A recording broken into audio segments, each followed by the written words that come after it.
Elara Montclair never believed in ghosts, not the kind that haunted old houses or whispered in the dark. But when the invitation arrived written in flowing ink, sealed with wax, she felt the chill of something otherworldly. You are invited to the moonlit dance at Montclair Manor midnight. One night only. The letter had no sender, no explanation. But she knew one thing.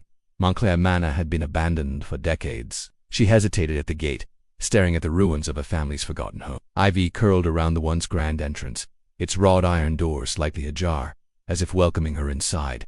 With a deep breath, she stepped forward. The air inside was thick with dust and silence. The chandeliers above hung lifeless, their crystals dull with age. The once polished floors were now warped with time. Yet something lingered, a whisper of music, a flicker of movement just beyond her sight.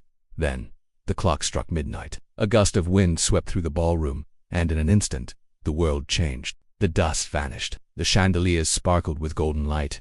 Elara blinked in shock as the room around her transformed. The once ruined manor breathed with life, the air filled with music, laughter, and the shimmer of candlelight. She turned in a daze, her heart pounding. The ballroom was full. Elegant figures twirled across the floor, their feet never quite touching the ground. Women in shimmering gowns, men in dark suits, each one dancing as if they had done so for eternity.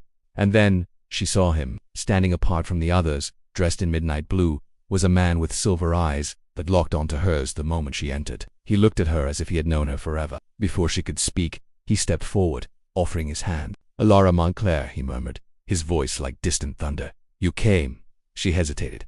"How do you know my name?" A small smile touched his lips. "I have waited for you." Her fingers trembled as she placed her hand in his. The moment they touched, a warmth surged through her, as if she had stepped into sunlight after years of winter. The music swelled, and suddenly, they were dancing. The world around them blurred. Elara didn't know how she moved so effortlessly, as if her body remembered steps she had never learned. Her gown shimmered with each twirl, and Cassian's grip was firm but gentle, guiding her through the dance with impossible grace. She had never felt so weightless, so alive. As they moved, she noticed something strange. The other dancers never met her gaze. They continued their waltz, smiling, whispering, but never truly there.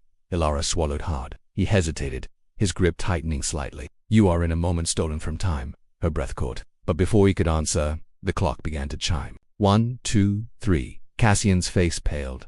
"No," he whispered. "Not yet." The room trembled. The music warped into something eerie, distant, like a memory unraveling. The dancers began to fade, their forms flickering between shadows and light. Elara's heart pounded. "Cassian, what's happening?" He gripped her hands, desperation flashing in his eyes. "You must remember."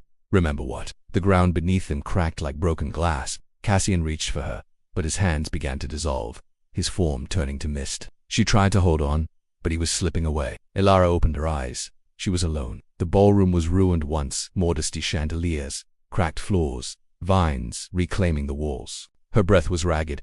Had it all been a dream? But then, she looked down at her hand. A silver ring glinted on her finger, one she had never seen before. Her heart clenched. Cassian was real. The dance was real. And if he had been waiting for her, then she would find him no matter what it took. The starlit dance had ended, but her story had only just begun.